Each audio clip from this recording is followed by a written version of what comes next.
Okay, let's go to the word of God. கர்த்தருடைய வார்த்தையை நாம் இப்பொழுது கேட்போம். It's very essential that we listen to messages which portray reality. உண்மையான காரியங்களை வெளிப்படுத்துகிறதான செய்திகளை நீங்கள் கேட்பது உங்களுக்கு மிகவும் பிரயோஜனமானதாகும். When we turn to the book of 2 Chronicles chapter 26 verse 5, we see an amazing truth which is revealed. And he sought God in the days of Zechariah, and as long as he sought the Lord, God made him to prosper. 2 நாளாகமம் 26ஆம் அதிகாரம் 5ஆம் வசனத்திலே ஒரு வல்லமையான சத்தியம் உண்மை அங்கே சொல்லப்பட்டிருக்கிறது. தேவனுடைய தரிசனங்களில் புத்திமானாயிருந்த சகரியாவின் நாட்களிலே தேவனை தேட மனதிணங்கி இருந்தான். அவன் கர்த்தரை தேடின நாட்களில் தேவன் அவன் காரியங்களை வாய்க்கச் செய்தார். And he sought God, and as long as he sought God, God made him to prosper. அவன் தேவனை தேடினான். அவன் தேவனை தேடுகிற வரைக்கும் தேவன் அவன் காரியங்களை வாய்க்கச் செய்தார். See, as long as he sought the Lord, God made him to prosper. அவன் தேவனை தேடின நாட்களிலே கர்த்தர் அவன் காரியங்களை வாய்க்கச் செய்தார். So it is an undoubted reality that when we seek God, God will make us to prosper, not we.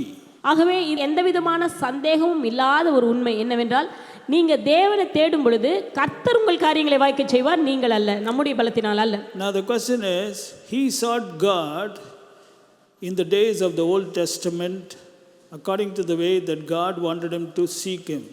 In the same way, we have to seek God in the days of the New Testament in the way that God wants us to seek us. பழைய ஏற்பாட்டு நாட்களிலே அந்த நாட்களில் சொல்லப்பட்டதான முறைமைகளின்படி அந்த வழிகளின்படி உசியா ராஜாவா தேவனை தேடினார். புதிய ஏற்பாட்டு நாட்களிலும் நமக்கு இன்று நாட்களில் சொல்லப்பட்ட காரியங்களின்படி நாம் தேவனை தேட வேண்டும். So what is the New Testament way of seeking God? புதிய ஏற்பாட்டு முறை என்ன? தேவனை தேடுவதற்கான புதிய ஏற்பாட்டின் முறை என்ன? Because unless you know, how can you do? நீங்க அறிந்து கொள்ளாவிட்டால் எப்படி செய்வீர்கள்? You can't go beyond your knowledge. உங்க அறிவை தாண்டி நீங்க கடந்து போக முடியாது. As long as he sought the Lord, God made him to prosper. அவன் தேவனை தேடின நாட்களிலே கர்த்தர் அவன் காரியங்களை வாய்க்கச் செய்தார். Now listen very carefully.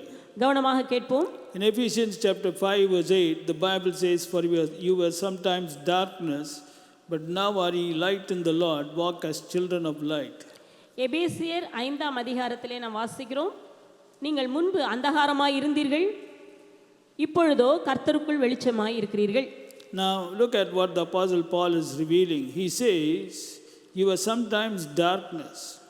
வசனம் என்ன சொல்லுகிறது பாருங்கள், முற்காலத்திலே நீங்கள் அந்தகாரமாய் இருந்தீர்கள். Actually, a lot of people think that they were in darkness, but the Bible doesn't say you were in darkness. The Bible here reveals that you were actually darkness. அநேகர் என்ன நினைக்கிறார்கள் என்றால், முற்காலத்திலே நாம் அந்தகாரத்தில் இருந்தோம் என்று எண்ணிக்கொள்கிறோம். ஆனால் வசனம் என்ன சொல்கிறது, நீங்கள் அந்தகாரமாகவே இருந்தீர்கள். There's a lot of difference between you being darkness and you living in darkness. ஆமென். நீங்கள் அந்தகாரத்தில் இருந்தீர்கள் என்று சொல்வதற்கும் நீங்களே அந்தகாரமாக இருந்தீர்கள் என்று சொல்வதற்கும் வித்தியாசம் உண்டு. You are the darkness according to God.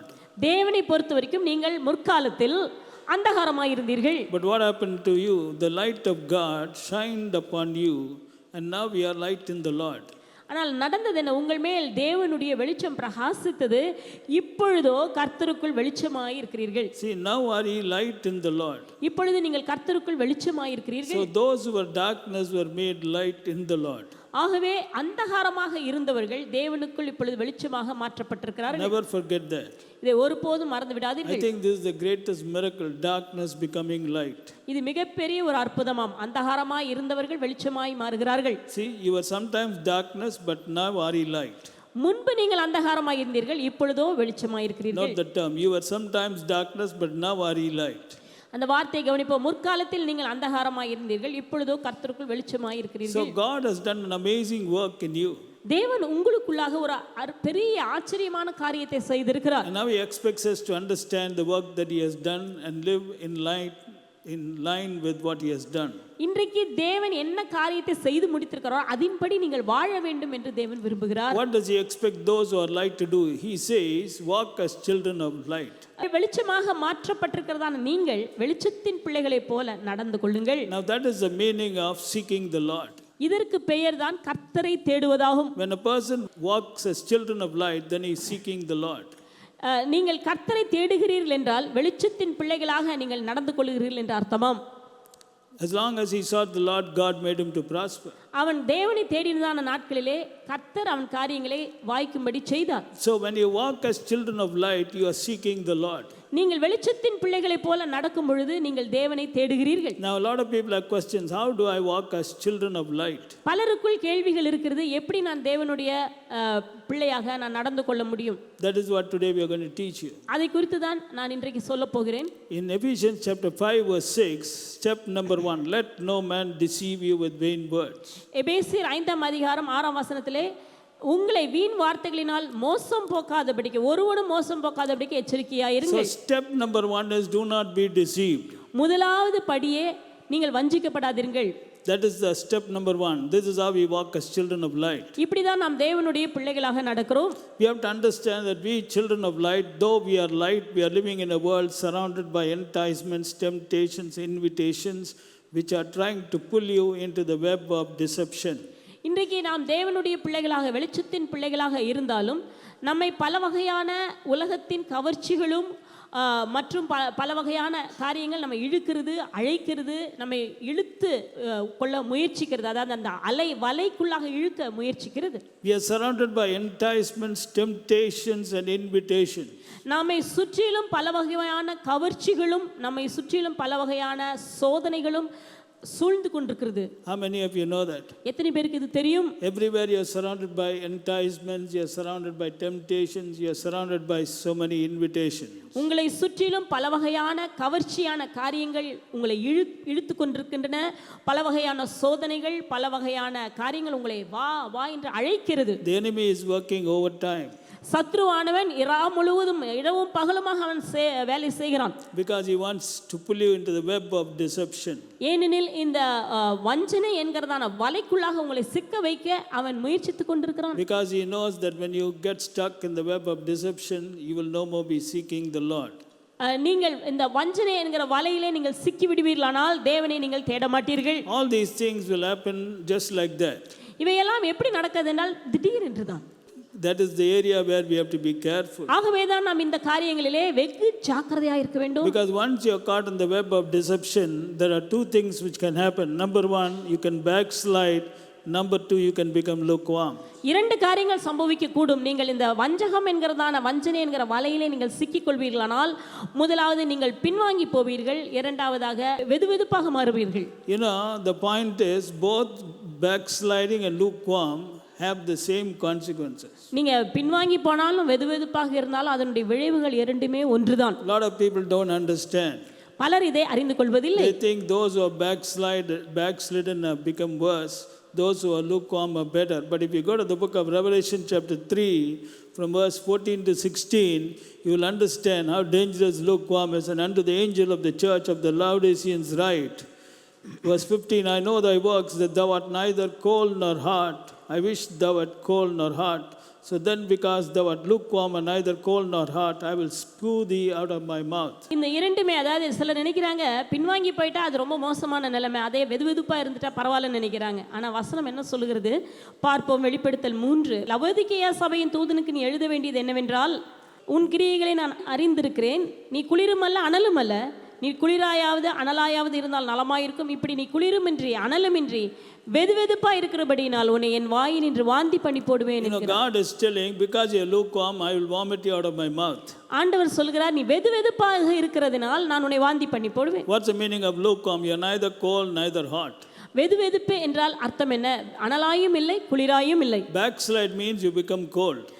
பின்வாங்கி போகுதல் என்றால் நாம் குளிர்ந்து போய்விட்டோம் என்ற அர்த்தமாம். Lukewarm means neither cold nor hot. வெதுவெதுப்பு என்று சொல்லும்போது அனலாகவும் இல்லை குளிராகவும் இல்லை. See, God always gives us time.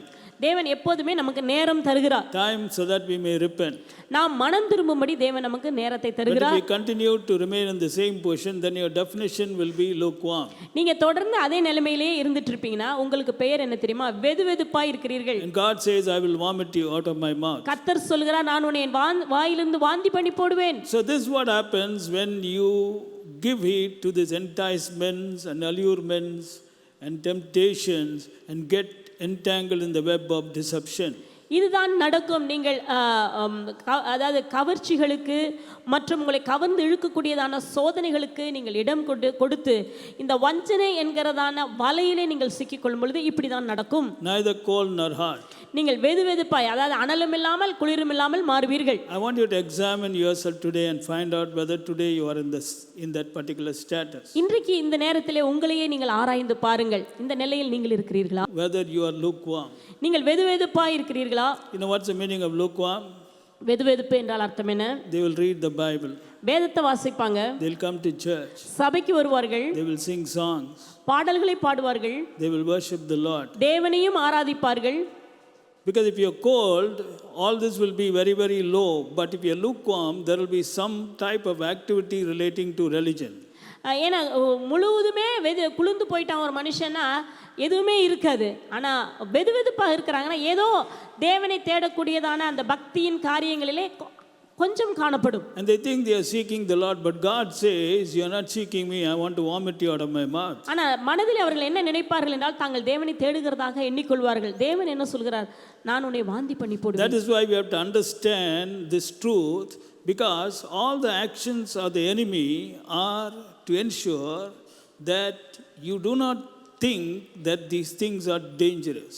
இந்த காரியங்கள் எல்லாம் எவ்வளவு ஆபத்தானவைகள் என்பதை நீங்கள் சிந்திக்காமல் இருக்கும்படிக்கே சத்துருவானவன் துரிதமாய் கிரியை செய்கிறான். The enemy seeks to deceive us into thinking that our actions are not very serious. In fact, they are harmless. This is how the enemy actually is working in the last days. இந்த கடைசி நாட்களே சத்துருவானவன் எப்படி கிரியை செய்கிறான் என்றால், நீங்க எப்படி இருந்தாலும் அதெல்லாம் பெரிய காரியமே கிடையாது, அப்படியே நீங்கள் இருந்துக்கலாம், இதெல்லாம் ஒரு பெரிய ஆபத்துகளை விளைவுகளை ஏற்படுத்தாது என்கிறதான ஒரு எண்ணத்தை இல்லாவிட்டால் அப்படிப்பட்டதான கருத்துக்களை உங்களுக்கு தருவான். He will say God is a God of mercy and grace. Don't you know that even if you sin 10 times, God will forgive you? He is a God of mercy. He is a God of compassion. தேவன் இரக்கத்தின் தேவன், மன உருக்கத்தின் தேவன். அவர் எவ்வளவுதான் செய்தாலும் பாவங்கள் தவறு 10 முறை அல்ல எத்தனை முறை செய்தாலும் தேவன் மன்னித்து விடுவார், இறங்கி விடுவார். இப்படியாகலாம் மனதிற்குள்ளாக எண்ணங்களை தருவான். He will forgive you when you repent, so no problem. You can continue to live as you are in the web of deception. He won't say you are in the web of deception. He'll think you are perfectly right, but actually he knows exactly where you are. But he will make you continue to live the way that you have been living. இப்படியே இருக்கலாம், ஒன்றும் நடக்க போறதில்லை, ஆண்டவர்கிட்ட மன்னிப்பு கேட்டால் ஆண்டவர் மன்னிப்பு கொடுத்துருவார், ஆகவே இப்படியே நீ வாழ்ந்து கொள்ளலாம் என்கிறதான ஒரு எண்ணத்தை உருவாக்கி நீங்கள் வஞ்சனைக்குள்ளாக சிக்கி கொண்டிருக்கிறீர்கள் என்பதையும் உங்களுக்கு மறைத்து இப்படியாக அவன் உங்களை தட்டி கொடுத்து அப்படியாக வாழும்படியாக தூண்டி விடுவான். Actually, the danger of sin is deceptive. பாவத்தினுடைய ஆபத்து என்னவென்றால் பாவம் வஞ்சனை உள்ளது. How many of you know that? எத்தனை பேருக்கு தெரியும்? Once you are caught in the web, it will make you do that particular act again and again. ஒரு முறை நீங்க அந்த வஞ்சனையின் வலையிலே சிக்கிட்டீங்கன்னா திரும்ப திரும்ப அந்த காரியத்தை செயல்களை செய்ய தூண்டும். How many of you know that? எத்தனை பேருக்கு இது தெரியும்? This is the nature of sin. இது பாவத்தினுடைய தன்மையாம். As long as you are not caught, you will be firm. But once you are caught, without your knowledge, you will be again and again doing whatever you have been doing, which you may think it is right, but actually in the sight of God it may not be right. நீங்க ஒரே காரியத்தை செய்த காரியத்தை திரும்ப திரும்ப செஞ்சுட்டு இருப்பீங்க, ஆனால் ஆண்டவருடைய பார்வையில் இதெல்லாம் ஒண்ணுமில்லை என்று எண்ணிக்கொண்டிருப்பீர்கள். ஆனால் தேவனுடைய பார்வையிலே அது தேவன் விரும்பாத காரியமாக இருக்கும். Actually we are trying to teach you the devices of the enemy. சத்துருடைய தந்திரங்கள் என்ன என்பதை உங்களுக்கு நான் போதிக்கிறேன். In fact, what the enemy does is he gives us life brochures complete with a life plan and how you can live your dreams and life in this world. இந்த உலகத்தில் நீங்கள் எப்படி வாழ முடியும் என்கிறதான ஒரு பெரிய திட்டத்தையும் அதனுடைய முழு கைப்படத்தையும் அந்த ஒரு சிற்றேடை போல ஒரு கையேடை போலவே சத்துரு உங்களுக்கு கொடுத்துடுவான். How many of you know that he is doing that? எத்தனை பேருக்கு தெரியும் இப்படிதான் இன்றைக்கு சாத்தான் ஏங்கி கொண்டிருக்கிறான்? A life brochure complete with the life plan and how to achieve your dream.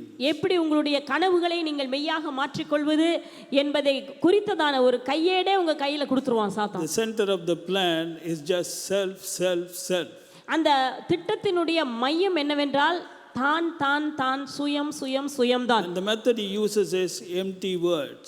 அது வெறும் வார்த்தைகள் தான் இருக்கும், அவன் பயன்படுத்துகிறதான முறைகள் வெறும் வார்த்தைகள் தான். In fact, if you want to know more about the enemy, he has an individualized campaign, not a group campaign. He concentrates more on individuality. சாத்தானுடைய வழிகள் முறைகளை நீங்கள் அறிந்து கொள்ள வேண்டுமானால் அவன் குழுவாக பிரச்சாரம் செய்கிற ஆள் அல்ல, தனிப்பட்ட தனித்தனியா முறையில டார்கெட் பண்ணுவான். ஒரு பிரச்சாரம் செய்வாங்க பாருங்க, அந்த மாதிரி தனிப்பட்ட முறையில உங்களை கவர்ந்து இழுப்பதற்காக உங்களை கவனத்தோடு அவன் இழுக்க பார்ப்பான். We may try group, but he doesn't need groups. He is very comfortable with individuals because he knows when he concentrates one to one, success is more. அவங்க மற்றவங்க வேணா, நீங்க வேணா நினைக்கலாம் குழுவாக போனால் அது பிரயோஜனப்படும். இல்லை, சத்ருவானவன் தனிப்பட்ட முறையில் ஒரு நபரை பிடித்தால் அதில்தான் வெற்றி என்பதை அவன் அறிந்திருக்கிறான். ஒருத்தரோட ஒருத்தர் பார்த்தீங்களா, how powerful brother. That's why we have to be very careful of the enemy. ஆகவே தான் நாம் சத்ருவை குறித்து நாம் ஜாக்கிரதையாக இருக்க வேண்டும். Because he doesn't want you to seek the Lord. நீங்கள் தேவனை தேடுவதை அவன் விரும்பவில்லை. Because he knows as long as you seek the Lord, God will make you to prosper. So why should you seek the Lord? Neither will you prosper here, neither are you going to prosper in eternity. That's a plan of the enemy. ஏன்னா தேவனுடைய திட்டமே என்னவென்றால், நீங்கள் கர்த்தரை தேடுவீர்களானால் தேவனை தேடுகிற நாட்களிலே நீங்கள் செழிப்பீர்கள். நீங்கள் செழிப்பதை அவன் விரும்புவது கிடையாது. ஆகவே தான் அவன் இந்த உலகத்திலும் நீங்கள் செழிப்பதை விரும்புவதில்லை. இனி வரப்போகிற தேவனை தேடாததுனால இனி வரப்போகிறதான் நித்தியத்திலும் செழிக்க போவதில்லை. And today he uses social media, TV, newspapers and so many devices to achieve his objective. இன்றைக்கு சத்ருவானவன் தன்னுடைய நோக்கங்களை நிறைவேற்றுவதற்கு சமூக வலைத்தளங்கள் மற்றும் டிவி, செய்திகள், தொலைக்காட்சிகள் எல்லாவற்றையும் பயன்படுத்தி கொண்டிருக்கிறான். He even uses co-believers, unsaved friends to deliver us empty words of deceit. வீண் வார்த்தைகளை பேசுவதற்கு சக விசுவாசிகள் மற்றும் ரட்சிக்கப்படாத நண்பர்கள் இவர்களையும் இன்றைக்கு பயன்படுத்தி கொண்டு தான் இருக்கிறான். And the deceptions are never ending. That's the greatest danger. They are never ending. That's where you have to be careful, because the philosophy of this world and our enemy are continually contrary to the ways of God. இன்றைக்கு இந்த உலகத்தினுடைய தத்துவங்களும் மற்றும் சாத்தானுடைய வழிகளும் தேவனுடைய வழிகளுக்கு முற்றிலும் முரண்பாடானதாக இருக்கிறது. I repeat it again. The aim of the enemy is to make you live a lukewarm life. சாத்தானுடைய நோக்கமே நீங்கள் வெதுவெதுப்பான ஒரு வாழ்க்கை வாழ வேண்டும் என்பதுதான். He has done that. He's finished his objective, brother. அதை அவன் செஞ்சுட்டானா அவ்வளவுதான், அவனுடைய காரியம் முடிந்தது. How many of you know that? எத்தனை பேர் அறிந்திருக்கிறீர்கள்? Lukewarm life. வெதுவெதுப்பான வாழ்க்கை. That's the area where we have to be careful. அங்குதான் நாம் ஜாக்கிரதையாக இருக்க வேண்டும். Today nobody thinks about lukewarmness. யாரும் இதையெல்லாம் இன்றைக்கு யோசிப்பதில்லை. Many lukewarm seekers are thinking they are actually doing what is pleasing to the Lord. They are very, very pleasing to the Lord. That's where the danger lies, brother. வெதுவெதுப்பாக வாழுகிறதான நபர்கள் என்ன நினைக்கிறார்கள், தாங்க வாழுகிற வாழ்க்கை தேவனுக்கு பிரியமான ஒரு வாழ்க்கை என்று எண்ணிக்கொண்டிருக்கிறார்கள். அது மிக ஆபத்தானது. That's why I told you, no, lukewarm people, what do? They read the Bible, they come to church, they worship the Lord. I don't know, they may be doing so many other things also. வெதுவெதுப்பாக இருக்கிறவங்க என்ன செய்வாங்கன்னா, தேவனை கொஞ்சம் தேடுவாங்க, வேதத்தையும் வாசிப்பாங்க, இன்னும் பல காரியங்கள் நல்ல பக்திக்குரியதான காரியங்களையும் செய்து கொண்டிருப்பார்கள். I don't want to go into Revelation 3, you know about that, but the heart is actually lukewarm. That's a big problem. ஆனா இருதயமோ வெதுவெதுப்பாக இருக்கிறது.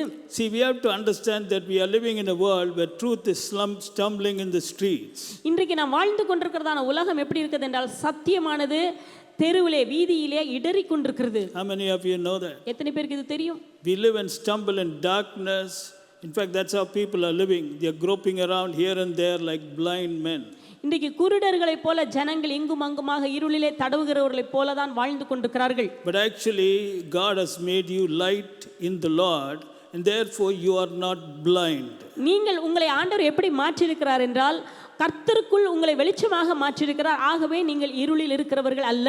We have the truth in our hands, and God's Holy Spirit is actually dwelling and residing in our hearts, and He is actually teaching us every single moment as to how we are expected to live in this world. இந்த உலகத்திலே நாம் எப்படி வாழ வேண்டும் என்கிறதை நாம் அறிந்து கற்றுக்கொண்டு அதன்படி வாழும்படி கர்த்தர் நம்மை வெளிச்சத்துக்குள்ளாக வைத்திருக்கிறார். சத்தியம் நம்முடைய கையில் இருக்கிறது. That is why we should not be deceived.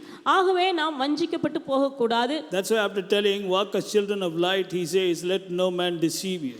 வெளிச்சத்தின் பிள்ளைகளாக நடந்து கொள்ளுங்கள் சொல்லும் பொழுதே அவர் சொல்லுகிறார், எந்த மனுஷனும் உங்களை வஞ்சிக்காதபடி எச்சரிக்கையாயிருங்கள். How many of you know that one day we have to give account? எத்தனை பேருக்கு தெரியும் ஒரு நாளிலே நாம் கணக்கு கொடுக்க வேண்டும்? Many people just forget about that. பலர் இதை மறந்து போகிறார்கள். Everybody has to give account. நம்ம எல்லாரும் கணக்கு கொடுக்க வேண்டும். The more number of years God has given you, the more account will be demanded of you. எவ்வளவு வருஷங்களை தேவன் உங்களுக்கு தருகிறாரோ அந்த அளவுக்கு ஆண்டவர் உங்களிடத்துல கணக்கும் கேட்பார். If God does not give you lifespan, you can't live. ஆண்டவர் ஜீவனை தராவிட்டால் நீங்க வாழ முடியாது. You may try, but it won't work. நீங்க முயற்சிக்கலாம், ஆனால் அது உதவாது. Nowadays, we hear of a lot of people, they're really doing a lot of exercise. Young guys, they got a lot of money, 35 years, 36 years, very rich people, suddenly heart attack, they're dead, brother. இன்றைக்கு நாம் பல காரியங்களை கேட்டுக்கொண்டு தான் இருக்கிறோம். நல்ல வசதி உள்ளவர்கள், ஐஸ்வர்யமாக இருக்கிறார்கள், அவர்கள் வாலிபமாகவும் இருக்கிறார்கள், நல்ல எக்ஸசைஸ் பண்றாங்க, நல்ல சாப்பாடுலாம் டைனமிக் சாப்பாடுலாம் சாப்பிடுறாங்கன்னா திடீர்னு ஹார்ட் அட்டாக் வந்து இறந்துடுறாங்க. We are hearing a lot of news, no? இப்படிப்பட்ட பல காரியங்களை செய்திகளை கேட்டுக்கொண்டு தானே இருக்கிறோம். See, we can't extend our life. It's God who decides.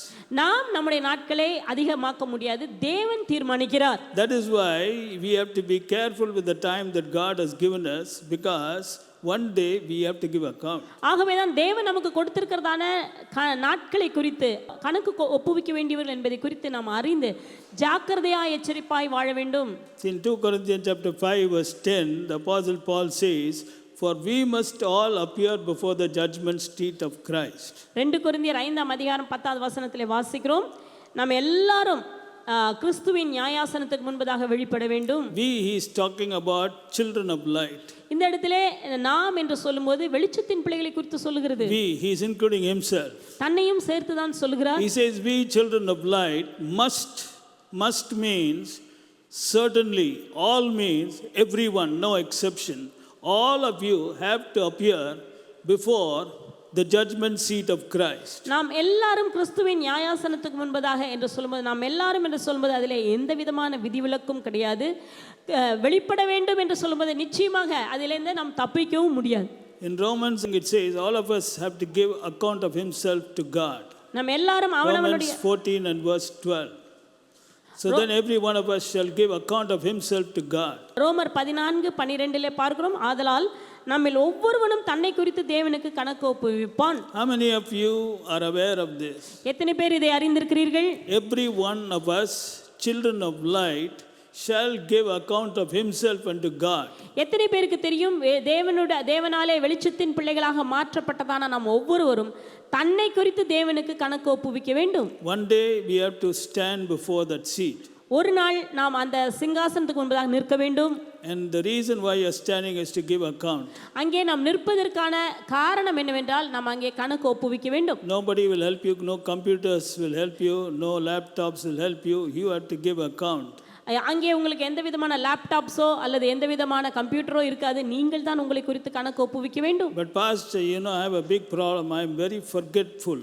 I forget what happened even 2 years before. No problem. On that date, what you did 10 years before also will be so sharp. It will be like a vision before you. How it came before you, you won't know. But it will be so clear, so sharp that you will be surprised. நீங்க நினைக்கலாம், pastor எப்படி pastor நான் 1 வருஷம் 2 வருஷத்துக்கு முன்னால் நடந்த காரியத்தை கூட மறந்து போய் விடுவேனே, எப்படி நான் எல்லாவற்றையும் ஞாபகத்தில் வைத்து கொண்டிருப்பேன் என்று நீங்க நினைக்கலாம். ஆனா அந்த நாளிலே ஆண்டவருக்கு முன்பதாக நம்ம முன்னால நிற்கும் போது கரெக்டா எல்லாம் முன்னால அப்படியே எல்லாம் 10 நீங்க நிற்கும் போது அதுவும் முன்னால நிற்கும். Both will be standing. You will be standing before you, that also will be standing. நீங்களும் அங்கே நிப்பீங்க, நீங்க என்னெல்லாம் கிரியைகள் செய்தீர்கள் அதுவும் அங்கே முன்னால நிக்கும். See, this is not joke, brother. இது ஒரு கதை அல்ல. See, I have given you 2 verses, Romans, Corinthians. Both are telling the same thing. ரோமர் கொரிந்தியர் ஆகிய 2 வசனங்களும் ஒரே காரியத்தை சொல்கிறது. That is why the apostle Paul says, let no man deceive with vain words. ஆகவே தான் அப்போஸ்தலன் பவுல் சொல்றார், ஒருவனும் உங்களை வீண் வார்த்தையினால் வஞ்சியாதபடிக்கு. Because lot of vain words are being spoken which are very comfortable to the mind.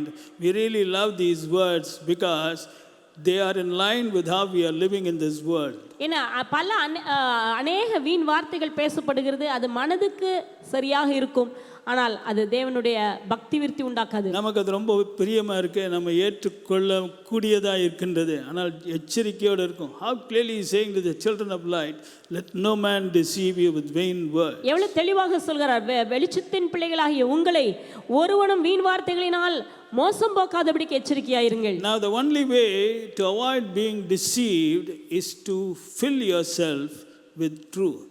இதிலிருந்து நாம் தப்பித்துக் கொள்ள வேண்டுமானால் நாம செய்ய வேண்டிய ஒரே காரியம் சத்தியத்தினால் நம்மை நாம் நிரப்ப வேண்டும். That is the only way out. அதுதான் ஒரே வழி.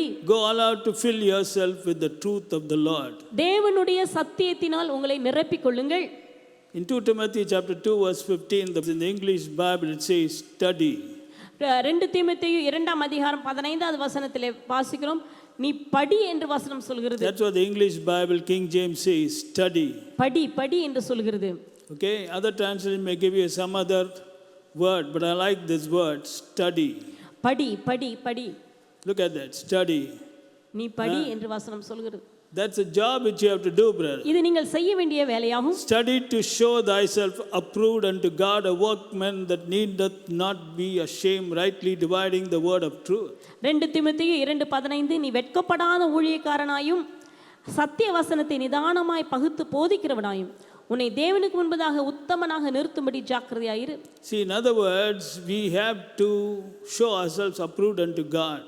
நாம் நம்மை தேவனுக்கு முன்பதாக உத்தமனாக நாம் நிறுத்தும்படி ஜாக்கிரதையா இருக்க A வேண்டும். workman that needeth not be ashamed, வெட்கப்படாத ஊழியக்காரனாய் இருக்கும்படி rightly dividing the word of truth. சத்திய வசனத்தை நிதானமாய் பகுத்து போதிக்க வேண்டும். So today, children of God, if you have to walk as children of light, go all out to fill yourself with the truth of God. நீங்கள் வெளிச்சத்தின் பிள்ளைகளைப் போல நடக்க வேண்டுமானால் தேவனுடைய சத்தியத்தால் உங்களை நிரப்பிக் கொள்ளுங்கள். The Bible is full of truth. வசனம் முழுவதும் சத்தியத்தால் நிரம்பி இருக்கிறது. And God is always speaking the truth to us. தேவன் அந்த சத்தியத்தை நமக்கு வெளிப்படுத்துகிறார். So this is the first method of walking as children of light. இதுதான் முதல் முறையாகும், வெளிச்சத்தின் பிள்ளைகளாக நடப்பதற்கான முதல் முறை. The second thing to walk as children of light is found in Ephesians chapter 5 verse 7. Be not ye therefore partakers with them. அடுத்ததாக வாசிக்கிறோம், எபேசியர் 5ஆம் அதிகாரம் 7வது வசனம், அவர்களுக்கு நீங்கள் பங்காளிகளாகாதீர்கள். Now here the Bible says, don't be partakers with them. அவர்களோடு கூட, அவர்களுக்கு நீங்கள் பங்காளிகளாகாதீர்கள். In other words, he is talking about those who are rebellious, filthy and disobedient. He is talking about these people. He says, don't be partakers with them. கீழ்ப்படியாமல் அடங்காமல் இருக்கிறதான அவர்களோடு கூட நீங்கள் பங்காளிகளாகாதீர்கள். Don't be accomplices with such type of people. அப்படிப்பட்டவர்களோடு கூட உடந்தையாக மாறாதீர்கள். Now many people confuse these terms. They think the Bible is telling that they should not have any dealings with such people. That is not what it means. பலர் நினைக்கிறார்கள் அப்படியானால் அவர்களோடு எந்த விதமான சம்பந்தமே வைத்துக்கூடாது. அது அல்ல, அதனுடைய அர்த்தம் அது அல்ல. Because if that was the case, then you have to come out of the world. அப்படியாக இருக்கும் என்றால் உலகத்தை விட்டே நாம் வெளியே வந்து விட வேண்டியதாக இருக்கும். You are living in the world. நாம் உலகத்தில் தான் வாழ்கிறோம். And you may be surrounded by rebellious, filthy and disobedient people. உங்களை சுற்றிலும் இருக்கிறவர்கள் அடங்காதவர்களும் கீழ்ப்படியாதவர்களுமான ஜனங்கள் இருக்கலாம். What it means is you do not partake in the deeds. அதில் உங்களுடைய காரியம் என்னவென்றால் அவர்களுக்கு நீங்கள் பங்காளிகளாகாதீர்கள். When they are leading an unholy life, you should lead a holy life. அவர்கள் அசுத்தமான ஒரு வாழ்க்கை வாழ்ந்தாலும் நீங்கள் பரிசுத்தமான ஒரு வாழ்க்கை வாழ வேண்டும். We are not supposed to find delight in immorality and ungodly speech. அதாவது அவபக்திக்குரிய, தேவபக்தி இல்லாமல் அவபக்திக்குரியதான பேச்சுகளிலே நீங்கள் பங்கு பெற்று அதிலே நீங்கள் சந்தோஷப்படக்கூடாது. They can speak all types of language, they can crack all types of jokes, but we have to sever ourselves, put a line and ensure that you don't cross that line. நீங்க அவர்கள் பேசுகிறதான தாறுமாறான பேச்சுகள், அசுத்தமான சில கேலி பரியாசமான வார்த்தைகள், இவைகளெல்லாம் நீங்கள் கேட்டு அதோடு கூட நீங்கள் உடந்தையாக கூடாது. அதிலே நீங்கள் ஒரு கோடு நீங்கள் வரைய வேண்டும். அவர்களோடு கூட நீங்கள் உடந்தையாக மாறக்கூடாது. How many of you know that it's very essential that you draw a line? எத்தனை பேருக்கு தெரியும் நீங்க ஒரு கோடு போட வேண்டும்? Many of us don't do this. பலர் இதை செய்வதில்லை. When you don't draw a line, you may cross the line. நீங்க கோடு ஒன்று வரையலனா அந்த கோடை நீங்களும் தாண்டி விடுவீர்கள். That's why God expects us to study the truth so that we know where to draw a line. சத்தியத்தை நீங்கள் வாசித்து இல்லாவிட்டால் படித்து கற்றுக்கொள்ளுங்கள் எப்படி நம்ம ஒரு கோடு போட வேண்டும். The truth helps you. சத்தியம் உங்களுக்கு உதவி செய்கிறது. You know, this is how children of light are supposed to live. வெளிச்சத்தின் பிள்ளைகள் இப்படி தான் வாழ வேண்டும். You have to be very careful. நாம் வெகு ஜாக்கிரதையாக இருக்க வேண்டும். In case we commit some mistakes, repentance is a must. நாம் ஏதாவது தவறு செய்து விட்டோமானால் உடனே மனம் திரும்பி விடுவோம். We have to be very careful that unrepentant disobedience should not cross over and be in our midst. இந்த மனம் திரும்பாமல் இருப்பது, கீழ்ப்படியாமல் இருப்பது போன்றதான இந்த காரியங்கள் நம்முடைய வழியில் இல்லாதபடிக்கு நாம் வெகு ஜாக்கிரதையாக இருந்து உடனே மனம் திரும்புவோம். I call that unrepentant disobedience. அதற்கு பெயர் மனம் திரும்பாத கீழ்ப்படிதல். How many of you know that? மனம் திரும்பாத கீழ்ப்படியாமை. Unrepentance is disobedience. So unrepentant disobedience should not cross over and come this side and be in your midst. That is not good for you. மனம் திரும்பாத கீழ்ப்படியாமையானது தாண்டி உங்களிடத்தில் வரக்கூடாது. ஆகவே நாம் எச்சரிப்பாக நாம் இருக்க வேண்டும். Are you listening? கவனிக்கிறீங்களா? We are supposed to shine as lights of the world. இந்த உலகத்திலே நீங்கள் வெளிச்சத்தின் பிள்ளைகளைப் போல நீங்கள் வெளிச்சமாக பிரகாசிக்க வேண்டியவர்கள். The Bible says we are living in the midst of a crooked and perverse generation. வசனம் சொல்கிறது கோணலும் மாறுபாடுமான சந்ததிக்கு மத்தியிலே நாம் வாழ்ந்து கொண்டிருக்கிறோம். In the midst of which you are supposed to shine as lights of the world. அது மத்தியிலே நாம் வெளிச்சமாக இருக்க வேண்டியதான நாம். Today, child of God, இன்றைக்கு தேவ பிள்ளைகளே, how many of us are striving to walk as children of God? எத்தனை பேர் இன்றைக்கு தேவனுடைய பிள்ளைகளாக வாழ நாம் முயற்சி எடுக்கிறோம்? See in Philippians 2 and verse 15, in the midst of a crooked and perverse nation among whom you shine as lights in the world. பிலிப்பியர் 2ஆம் அதிகாரம் 14-15 வசனங்கள். ஜீவ வசனத்தை பிடித்துக்கொண்டு உலகத்திலே சுடர்களைப் போல பிரகாசிக்கிற நீங்கள். Now the point is, maybe today you may have been doing all these things. ஒருவேளை இன்றைக்கு பல காரியங்களை நீங்கள் செய்து கொண்டிருக்கலாம். You didn't know about this, so you just kept quiet. As a result, you crossed the line and you continued to do it, and you were thinking that everything was fine. I'm telling you now, the Holy Spirit is speaking to you. The time is short.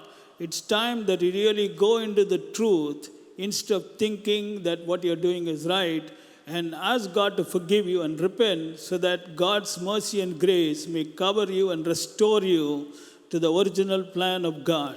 இன்றைக்கு பலர் நீங்கள் தாண்டி இருக்கலாம். தேவன் எதிர்பார்க்கிறதான காரியங்களை செய்யாமல் அந்த கோடு போட வேண்டிய இடத்துல கோடை போடாமல் அந்த கோடை கூட நீங்கள் தாண்டி இருக்கலாம். ஆனால் தொடர்ந்து அப்படியே ஒன்றுமே நடக்காது என்று சொல்லி எண்ணிக்கொண்டிருப்பதற்கு பதிலாக நீங்கள் மனம் திரும்பி ஆண்டவரிடத்தில் நீங்கள் மனம் திரும்பும் பொழுது கர்த்தருடைய கிருபையும் அவருடைய இரக்கமும் உங்களை மூடும். That is very, very important. அது மிக மிக முக்கியமானதா. Because I am telling you very clearly, the coming of the Lord is very close. நான் திரும்ப திரும்ப உங்களுக்கு சொல்கிறேன், கர்த்தருடைய வருகை அதி சீக்கிரமா. And we have to be ready. நாம் ஆயத்தமாக இருக்க வேண்டும். How many of you know that being ready is the fundamental task of every child of light? ஒவ்வொரு தேவ பிள்ளையும் வெளிச்சத்தின் பிள்ளையும் செய்ய வேண்டிய இன்றியமையாத அடிப்படையான காரியம் ஆயத்தமாக இருப்பது. You know, the 10 virgins, all of them had lamps. அந்த 10 கன்னிகைகள் எல்லாருமே அவர்களிடத்தில் விளக்குகள் இருந்தது. The light was burning initially. முன்பு அவர்களுடைய விளக்குகள் எரிந்து கொண்டுதான் இருந்தது. But when you see, when the bridegroom came, the 5 foolish virgins said, our lights are going out. அந்த 5 புத்தி இல்லாத கன்னிகைகள் சொன்னார்கள், எங்களுடைய தீவெட்டிகள் அணைந்து போகிறதே என்றார்கள். Go to Matthew 25, you'll see the statement which they make. மத்தேயு 25:8. Our lamps are going out. எங்கள் தீவெட்டிகள் அணைந்து போகிறதே என்றார்கள். See, our lamps are gone out, that's what it says, but actually it's our lamps are going out. The Tamil Bible, எங்கள் தீவெட்டிகள் அணைந்து போகிறதே, இன்னும் அணைந்து போல, அணைந்து போகிறதே, they are going out. You got it? எங்களுடைய தீவெட்டிகள் அணைந்து போகிறதே. So all of them had lights. ஆகவே எல்லாரிடத்திலும் விளக்குகள் இருந்தது. In fact, all of them should be called as children of light because they were having light. அவர்கள் எல்லாரும் வெளிச்சத்தின் பிள்ளைகள் என்று அழைக்கப்பட வேண்டியவர்கள், ஏனெனில் எல்லாரிடத்திலும் விளக்குகள் இருந்தது. But what does the bridegroom tell those people who are actually seeking for him? They were seeking for the bridegroom, am I right or not? அவர்கள் யாவரும் மணவாளனை சந்திக்க தான் புறப்பட்டார்கள். அவர்களுக்கு அவர் சொன்ன வார்த்தை என்ன? Were they seeking the bridegroom or were they seeking somebody else? அவர்கள் மணவாளனை சந்திக்க புறப்பட்டார்களா, இல்லாவிட்டால் வேற நபரை சந்திக்க அவர்கள் ஆயத்தமானார்களா? Go to Matthew 25. மத்தேயு 25 எடுத்துக்கொள்வோம். Who took out the lamps and went to meet the bridegroom? அவர்கள் தீவெட்டிகளை பிடித்துக்கொண்டு மணவாளனுக்கு எதிர்கொண்டு போக புறப்பட்ட 10 கன்னிகைகள். See, they went to meet the bridegroom. அவர்கள் மணவாளனை சந்திக்க எதிர்கொண்டு போனார்கள். So all of them knew the bridegroom. எல்லாருமே மணவாளனை அறிந்தவர்கள். And in this world they went to meet the bridegroom. இந்த உலகத்திலே அவர்கள் மணவாளனை சந்திக்க புறப்பட்டு போனார்கள். But finally what happened to them?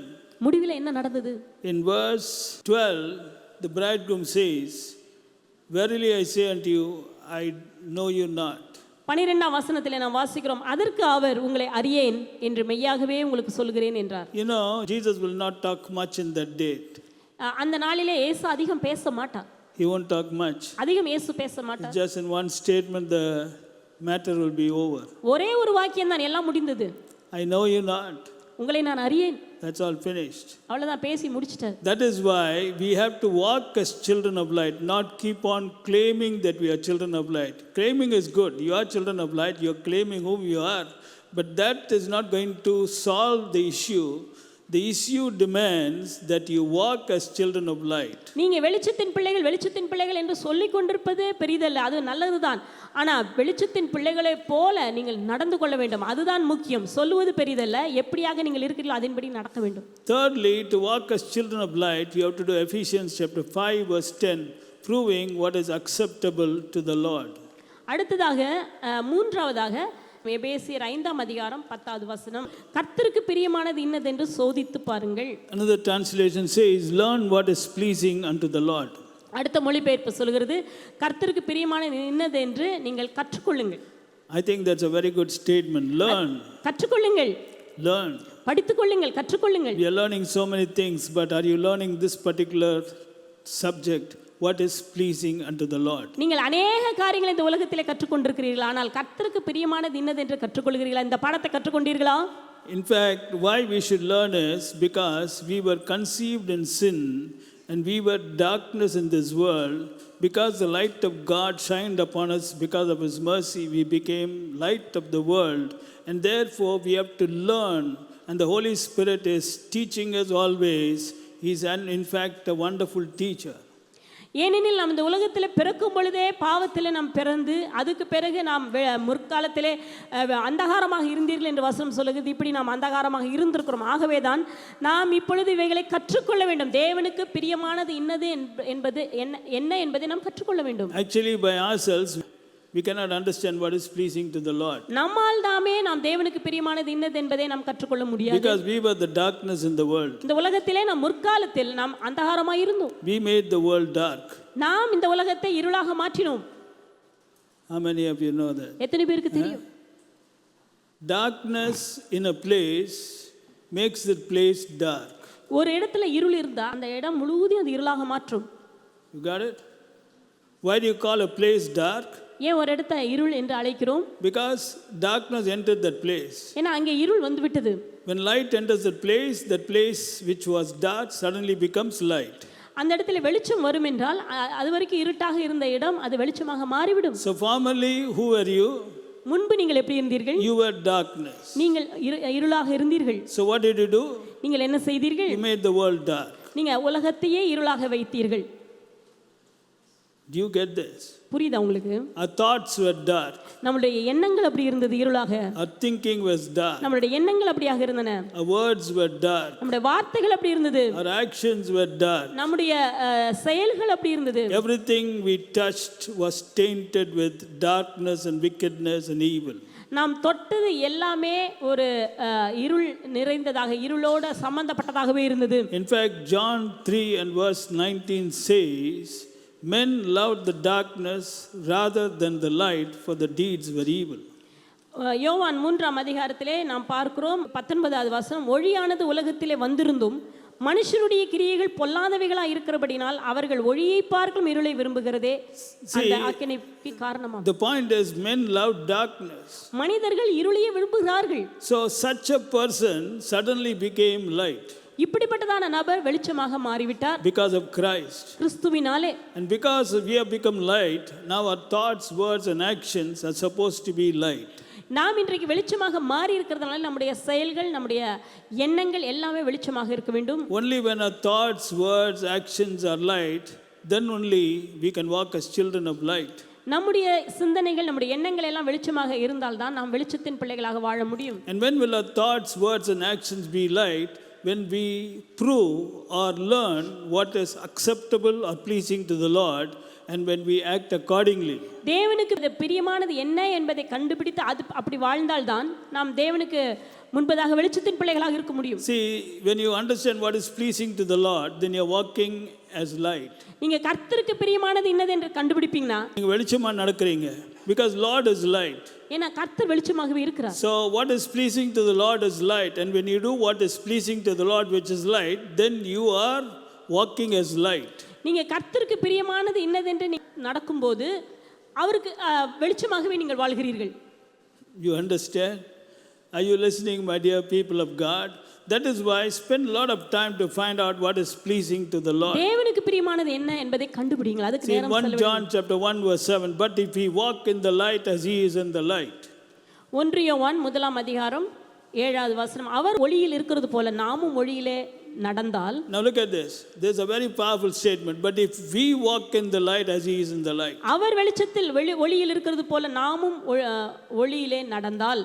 If we walk in the light means walk as children of light. நாம் வெளிச்சத்தின் பிள்ளைகளாக, அதாவது ஒளியிலே நடந்தால் என்றால் வெளிச்சத்தின் பிள்ளைகளைப் போல நடந்தால். Now when we walk in the light, then we have fellowship with one another. அப்பொழுது நாம் ஒருவரோடு ஐக்கியப்பட்டிருப்போம். This is a very powerful statement. அப்பொழுது நாம் ஒருவரோடு The statement is very powerful. இது வல்லமையான ஒரு வார்த்தையாகும். You can't take this statement just like that and read it like a story. Now note this. If we walk in the light as he is in the light, we have fellowship one with another. அவர் ஒளியில் இருக்கிறது போல நாமும் ஒளியிலே நடந்தால் ஒருவரோடொருவர் ஐக்கியப்பட்டிருப்போம். When will you have fellowship one with another? When you walk in the light. எப்போ உங்களுக்கு ஐக்கியம் உண்டாயிருக்கும்? நீங்கள் வெளிச்சத்திலே ஒளியிலே நடந்தால். What actually constitutes fellowship? Walking. எது அந்த ஐக்கியத்தை உண்டாக்குவது? எது? நடப்பதுதான். Not speaking. பேசுவது அல்ல. Not confessing. அறிக்கை செய்வது அல்ல. You got it? What actually determines fellowship? அந்த ஐக்கியத்தை தீர்மானிப்பது என்ன? Walking. நடப்பதுதான். What are you walking in? Are you walking in the light or are you thinking of walking in the light? Now the point is, look at this. We have fellowship one with another, and the blood of Jesus Christ his son cleanseth us from all sin. நாம் ஒருவரோடொருவர் ஐக்கியப்பட்டிருப்போம். அவருடைய குமாரனாகிய இயேசு கிறிஸ்துவின் இரத்தம் சகல பாவங்களை நீக்கி நம்மை சுத்திகரிக்கும். Now what is he telling? அவர் என்ன சொல்கிறார்? He is telling, when you have fellowship with one another, then the blood of Jesus Christ his son cleanseth us from all sin. நாம் ஒருவரோடொருவர் ஐக்கியப்பட்டிருக்கும் பொழுது அவருடைய குமாரனாகிய இயேசு கிறிஸ்துவின் இரத்தம் சகல பாவங்களை நீக்கி நம்மை சுத்திகரிக்கும். What is he telling? என்ன சொல்கிறார்? He is telling, the blood of Jesus Christ his son cleanseth us. அவருடைய குமாரனாகிய இயேசு கிறிஸ்துவின் இரத்தம் நம்மை கழுவுகிறது.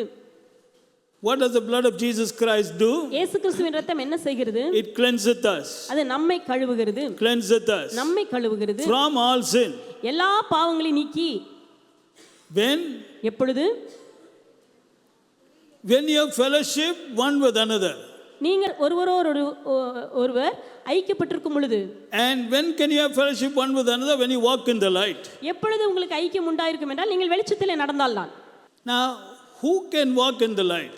யார் இந்த வெளிச்சத்திலே நடக்க முடியும்? Only those who are light. வெளிச்சத்தில் இருக்கிறவர்கள் தான் நடக்க முடியும். So are the sins already forgiven or not? நம்முடைய பாவங்கள் ஏற்கனவே மன்னிக்கப்பட்டதா இல்லையா? That's why I told you these verses are all not easy. Simply just reading like that and just going and what is he talking? அவர் என்ன சொல்கிறார்? Tell me, what is he talking? Who can walk in the light? யார் வெளிச்சத்திலே நடக்க முடியும்? That also the point is, walk in the light as he is in the light. அவர் ஒளியில் இருக்கிறது போல நாமும் ஒளியிலே நடந்து கொண்டால். So he is talking about the light of God. தேவனுடைய வெளிச்சத்தை தான் வசனம் சொல்கிறது. Who can walk in that light?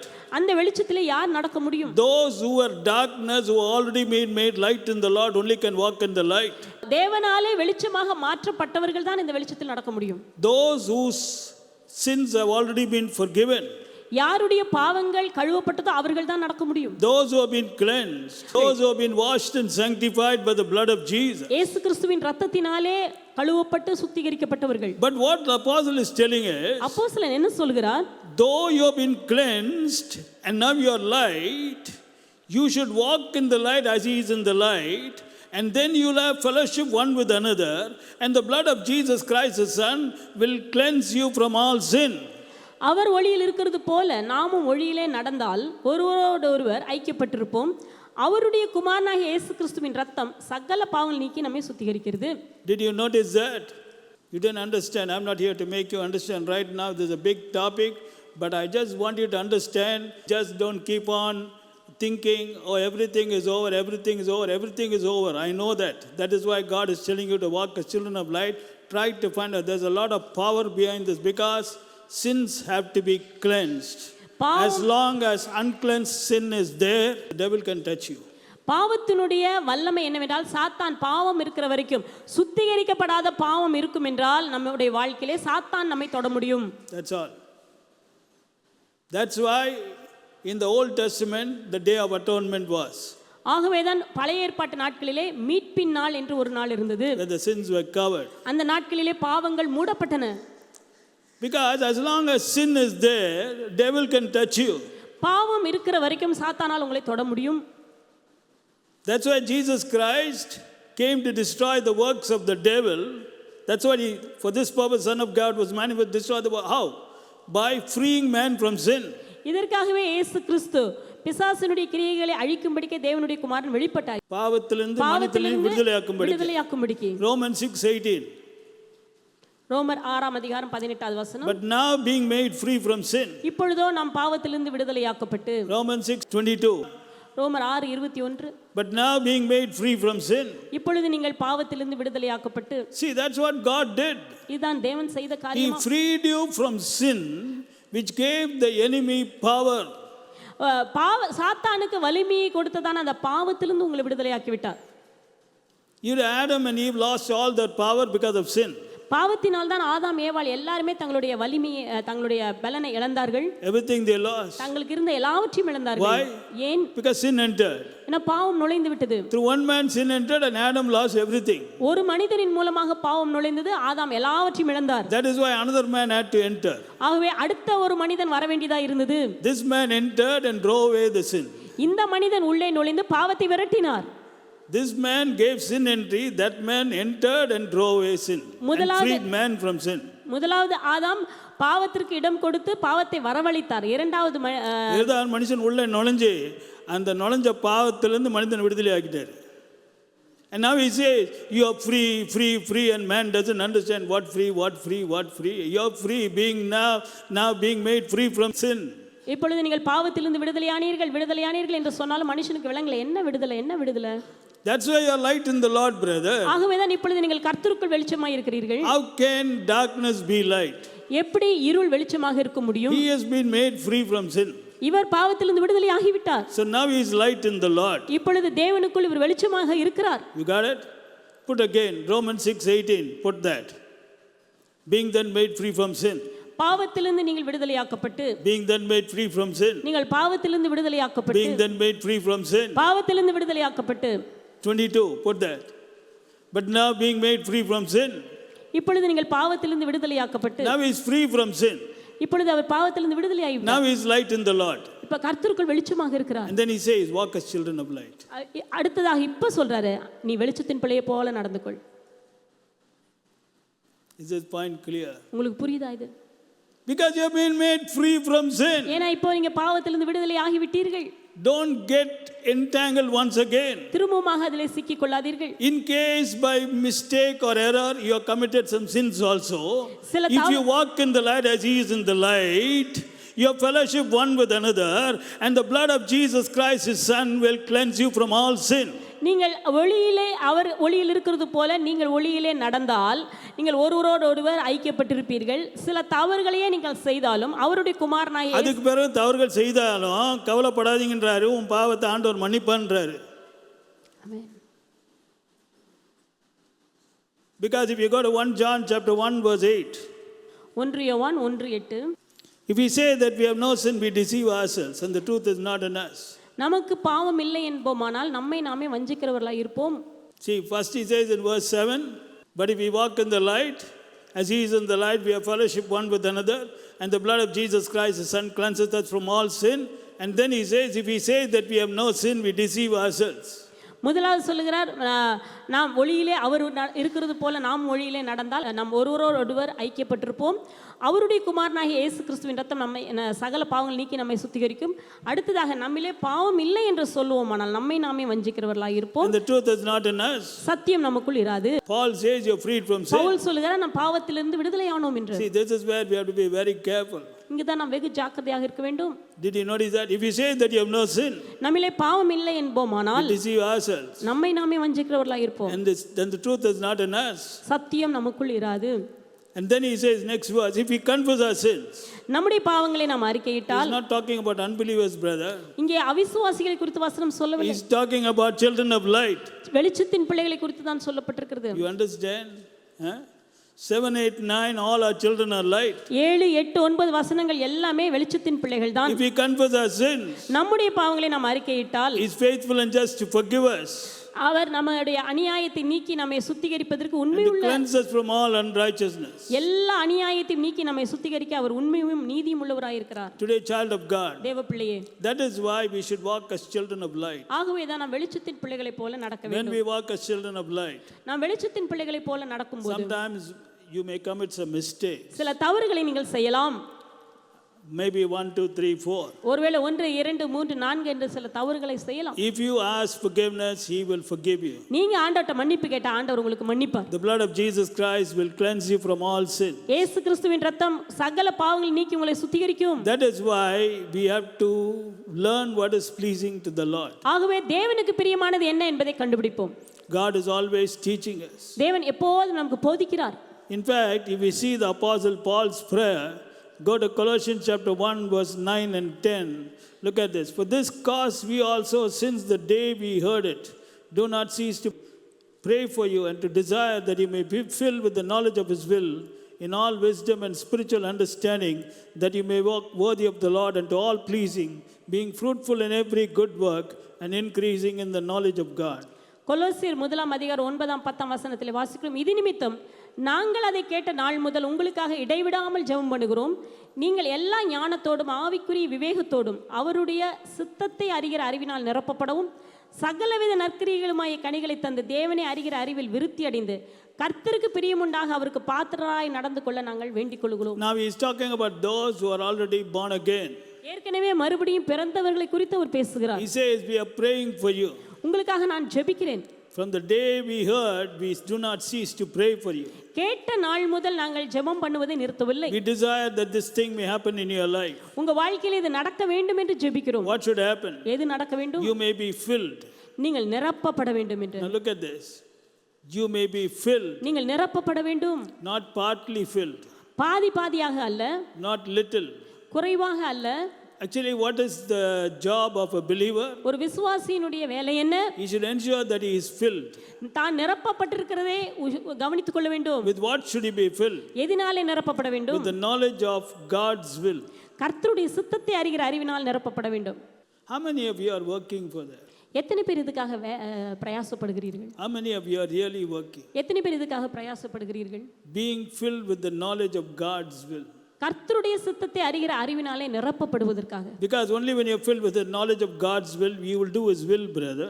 கர்த்தருடைய சித்தத்தை அறிகிற அறிவினால் நீங்கள் நிரப்பப்பட்டால் தான் அவர் சித்தத்தை செய்வீர்கள். If you are not filled, then how will you do? நீங்கள் நிரப்பப்படாவிட்டால் எப்படி செய்வீர்கள்? See how good it is to be filled with the knowledge of God's will. கர்த்தருடைய சித்தத்தை அறிகிற அறிவினால் நிரப்பப்படுவது எவ்வளவு நல்லது. And then he says, in all wisdom and spiritual understanding. அடுத்ததாக சொல்லுகிறார், நீங்கள் எல்லா ஞானத்தோடும் ஆவிக்குரிய விவேகத்தோடும் நீங்கள் நிரப்பப்பட்டிருக்க வேண்டும். Now, along with this filling, wisdom and spiritual understanding are joined. இந்த ஞானமும் ஆவிக்குரிய விவேகமும் ஒன்றோடு ஒன்று இணைந்தது. See, wisdom and spiritual understanding. ஞானமும் ஆவிக்குரிய விவேகமும். Did you notice that? Wisdom and spiritual understanding. ஞானமும் ஆவிக்குரிய விவேகமும். What understanding is this? இது எப்படிப்பட்ட அறிவு? Spiritual understanding. ஆவிக்குரிய விவேகம். Why did God save you? எதற்காக தேவன் நம்மை ரட்சித்தார்? So that you may be filled with the knowledge of His will. அவருடைய சித்தத்தை அறிகிற அறிவினால் நிரப்பப்படுவதற்காக. That's why. அதற்காக தான். Because if you are not filled with the knowledge of His will, then you will be deceived. அவருடைய சித்தத்தை அறிகிற அறிவினால் நீங்கள் நிரப்பப்படாவிட்டால் வஞ்சிக்கப்பட்டு விடுவீர்கள். The term is filled. அந்த இடத்துல நிரப்பப்பட வேண்டும். Filled means no gap. நிரப்பப்படுதல் என்றால் அதுல எந்த இடைவெளியும் கிடையாது. My question is, how many of you are taking this seriously? எத்தனை பேர் இதை ஜாக்கிரதையாக எடுத்துக்கொள்கிறீர்கள்? Do you think you are going to be in this world forever and ever? இந்த உலகத்துல நம்ம எப்போது இருக்க போறோம் நினைச்சிட்டு இருக்கோமா? Your parents are with you now? உங்க பெற்றோர்கள் இப்போது உங்களோட இருக்கிறாங்களா? My parents are not. They are gone. என்னுடைய பெற்றோர் என்னோட இல்லை, போய்விட்டார்கள்.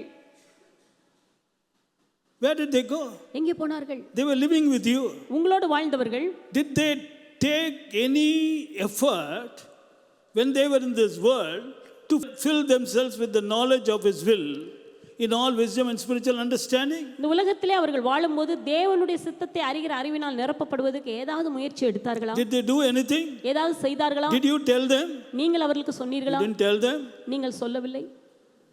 Well, I didn't know myself, Pastor. Pastor, எனக்கே தெரியாதே pastor. But they didn't do it. ஆனால் அவர்கள் செய்யவில்லை. See, this is a job which you can do only when you are having flesh and blood. இது மாம்சமும் இரத்தமாக நாம் வாழும் இந்த நாட்களில் தான் செய்ய முடியும். After that period is cut off, you can't do anything. அந்த நாட்கள் முடிந்த பின்பு நாம் எதுவுமே செய்ய முடியாது. Now where are they going to go? அவர்கள் எங்கே போக போகிறார்கள்? I'm not here to tell that. அதை குறித்து நான் இப்பொழுது சொல்ல You போவதில்லை. decide. நீங்க தீர்மானியுங்கள்.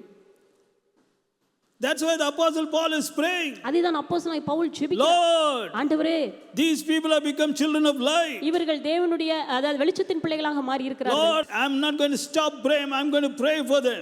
நான் நிறுத்த போவதில்லை, நான் தொடர்ந்து ஜெபிப்பேன். They have to be filled with the knowledge of your will, Lord. உம்முடைய சித்தத்தை அறிகிற அறிவினால் நிரப்பப்பட வேண்டும் ஆண்டவரே. Lord, do something. ஏதாவது செய்யும் ஆண்டவரே. Let them be filled with the knowledge of your will, Lord. உம்முடைய சித்தத்தை அறிகிற அறிவினால் நிரப்பப்படுவார்களாக. See, they were praying in the apostolic church. அப்போஸ்தல சபையிலே ஜெபித்தார்கள். The pastor's job was praying like this. இப்படி ஜெபிப்பதுதான் ஒரு போதகருடைய வேலை. Are you listening? கவனிக்கிறீங்களா? Did you notice that? கவனிக்கிறீங்களா? They were not going about giving a healing message and deliverance message and all these messages today which we hear. They were praying for something which was very, very important. மிக மிக முக்கியமான ஒரு காரியத்துக்காக அவர்கள் ஜெபித்துக் கொண்டிருந்தார்கள். அதுதான் செஞ்சிட்டு இருந்தாங்க. If you still don't know, ask God to open your eyes. He will show you what church is today. ஆண்டவர்ட்ட கேளுங்க, ஆண்டவர் காட்டுவார் எப்படிப்பட்ட சபையாக இருக்கிறது என்று. See, that's a sign because before the coming of the Lord there will be lukewarm churches. கர்த்தருடைய வருகைக்கு முன்பதாக வெதுவெதுப்பாக சபைகள் இருக்கும். In a 7 churches, the last church is the Laodicean church. 7 சபைகள் இருக்குது, அதில் கடைசி சபை லவோதிக்கேயா சபை. Last church. In fact, according to scholars, each church represents the church age. ஒவ்வொரு சபையும் அந்தந்த சபையின் காலத்தை வெளிப்படுத்துகிறது. So the last church is the Laodicean church. கடைசி கால சபையானது லவோதிக்கேயா சபை. The problem with this church is they will speak so many things. இவர்கள் பல காரியங்களை பேசுவார்கள். See, Revelation 3 verse 17. வெளிப்படுத்தல் 3:17. Because thou sayest, I am rich, I am increased with goods and have need of nothing. நீ ஐஸ்வர்யவான் என்றும் திரவிய சமனன் என்றும் எனக்கு ஒரு குறைவும் இல்லை என்றும் This is சொல்லுகிறபடியால் how they will speak. இப்படிதான் பேசுகிறார்கள். I know everything. எனக்கு எல்லாம் தெரியும். I am rich. நான் ஐஸ்வர்யமாய் I am இருக்கிறேன். increased with goods. நான் திரவிய சமனன். I have need of nothing. எனக்கு ஒரு குறைவும் இல்லை. Who is telling this? இதை சொல்லுவது The யார்? church. சபை சொல்லுகிறது. But God is telling, தேவன் என்ன you சொல்கிறார்? don't know. நீ அறியவில்லை. You don't know your true condition. உன்னுடைய உண்மையான நிலைமை உனக்கு You தெரியும். don't know that you are wretched and miserable and poor and blind and naked. நீ நிர்பாக்கியம் உள்ளவனும் பரிதபிக்கப்படத்தக்கவனும் தரித்திரனும் குருடனும் நிர்வாணியுமாய் இருக்கிறதை அறியாமல். Look at the terms he is using. How is the condition of the church? சபையின் நிலைமை எப்படி இருக்கிறது? Wretched, நிர்பாக்கியம், miserable, பரிதபிக்கப்படத்தக்கது, poor, தரித்திரம், blind, குருடர்களாக, naked. நிர்வாணி. I don't think you can be more worse than this. இதை விட மோசமா ஒரு நிலைமை இருக்கவே முடியாது. Suppose I call somebody and I say you are wretched. Wretched itself is very, very dangerous. Miserable, still more bad. Poor, still more bad. Blind, totally bad. Naked, that's the ultimate. நீ ஒரு நபரை நான் கூப்பிட்டு நீ நிர்பாக்கியம் உள்ளவன் பரிதபிக்கப்படத்தக்கவன், அதை விட மோசம் தரித்திரன், இன்னும் அதை விட மோசம் குருட நிர்வாணினா அவ்வளவுதான், ஒண்ணுமே இல்லை, அவ்வளவு பயங்கர நிலைமை. See the order. Wretched is bad. நிர்பாக்கியம் உள்ளவன் என்றால் அதுவே மோசமான நிலைமை. Miserable is more bad. பரிதபிக்கப்படத்தக்கவன் இன்னும் மோசம். Poor is still more worse. தரித்திரன் என்றால் இன்னும் மோசமான. Blind is still more worse. குருடன் என்றால் அதை விட மோசமான. Naked means he doesn't have anything. நிர்வாணி என்றால் ஒண்ணுமே இல்லை, Totally worse. முழுவதும் மோசமான நிலைமை. But what is this guy thinking? ஆனா அவர் என்ன I am rich. நான் ஐஸ்வர்யவான், I am increased with goods. நான் திரவிய சமனன், Have need of nothing. எனக்கு ஒரு குறையும் இல்லை. How can he think like this? எப்படி சிந்திக்க முடியும்? But that's how they're thinking. இப்படிதான் யோசிக்கிறார்கள். Why? ஏன்? Verse 16. 16ஆம் You're வசனம். lukewarm. நீ வெதுவெதுப்பா இருக்கிறபடியால். That's a danger of lukewarm.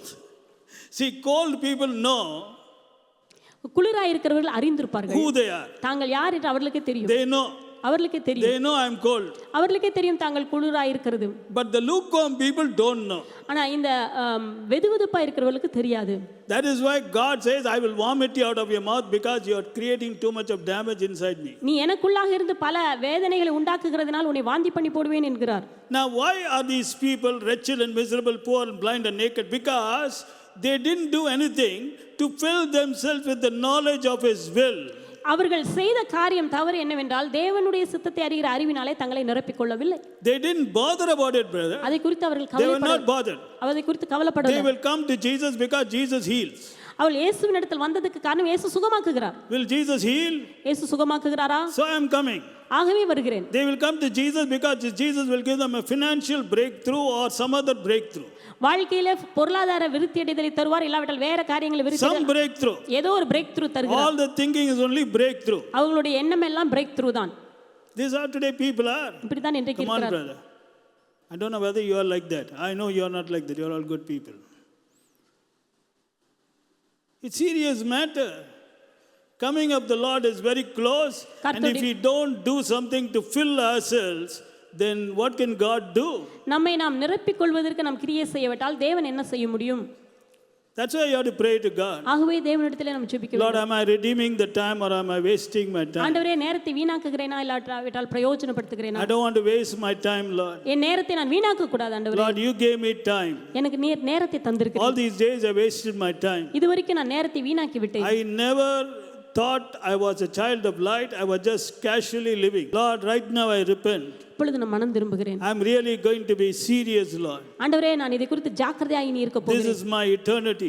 இது என்னுடைய நித்தியத்தை குறித்த This காரியமா? concerns my eternity. இது நித்தியத்தை குறித்த காரியமாம். You got to help me, Lord. எனக்கு உதவும் ஆண்டவரே. Have mercy on me, Lord. என் மேல் இறங்கும் ஆண்டவரே.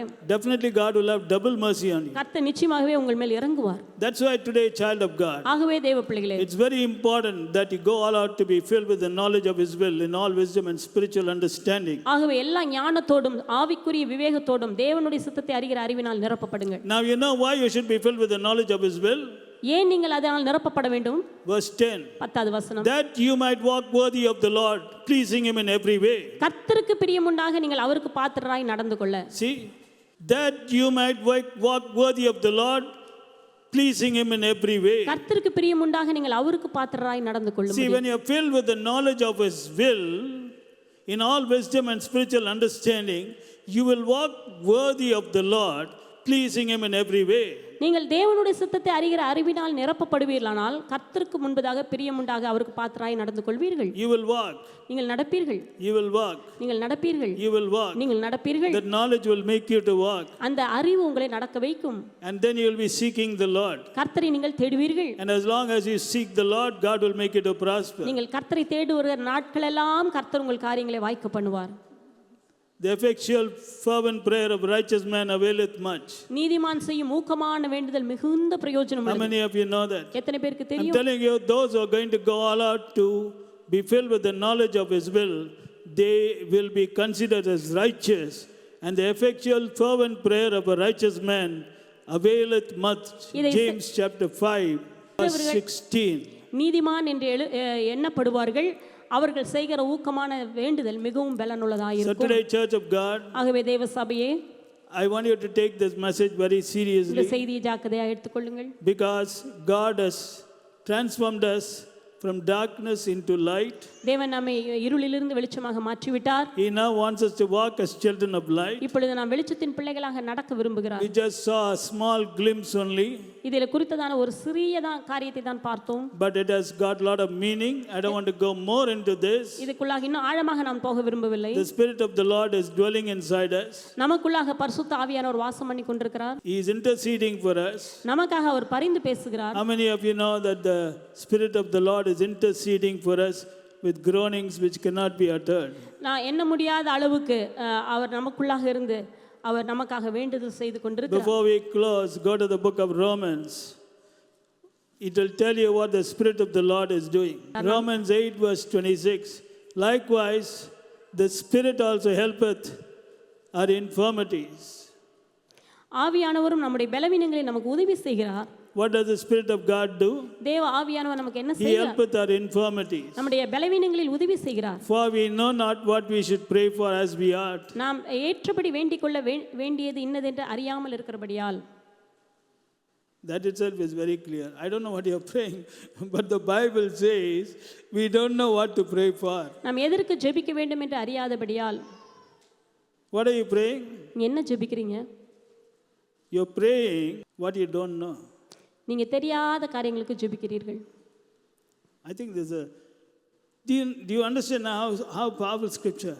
See, look at this. The Spirit helpeth our infirmities. பரிசுத்த ஆவியானவர் நம்முடைய பலவீனங்கள் நமக்கு உதவி செய்கிறார். What is one infirmity? அதுல ஒரு பலவீனம் என்னது? அதுல ஒரு பலவீனம் என்ன? We don't know what to pray for. எதுக்கு ஜெபிக்கணும் நமக்கு தெரியாது. But pastor, you know how much I'm praying. நான் எவ்வளவு ஜெபிக்கிறேன் தெரியுமா pastor? But you're praying without knowing. ஆனா அறியாமலே நீங்கள் ஜெபிக்கிறீர்கள். There are so many things which you pray for. You're not praying for that. You're praying for something else. நீங்கள் பல காரியங்களுக்கு ஜெபிக்கிறீர்கள், ஆனால் ஏற்றபடி நீங்கள் ஜெபிக்காமல் எதற்கோ ஜெபிக்கிறீர்கள். So because you are not praying, நீங்கள் ஜெபிக்காததினால் somebody is making intercession for you. உங்களுக்காக ஒருவர் வேண்டுதல் செய்கிறார். Did you notice that? Somebody has to pray, brother. யாராவது ஒருவர் ஜெபிக்க வேண்டும். If you don't pray, you're wasting your time. நீங்கள் ஜெபிக்காவிட்டால் நேரத்தை வீணாக்குகிறீர்கள். Because if you pray only, God can answer. நீங்க ஜெபித்தாதான் பதில் கொடுப்பார். The Holy Spirit is telling you don't know what to pray for.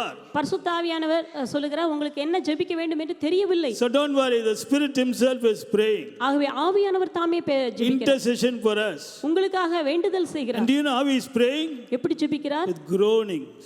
பெருமூச்சுகளோடு. How many of us prayed like that? எவ்வளவு பேர் இப்படியாக ஜெபிக்கிறோம்? He is not praying for himself, he is interceding for you. அவர் தனக்காக ஜெபிக்கவில்லை, உங்களுக்காக வேண்டிக் கொள்கிறார். With groanings. பெருமூச்சுகளோடு கூட. Now note the last line, which cannot be uttered. வாக்கு கடங்காத.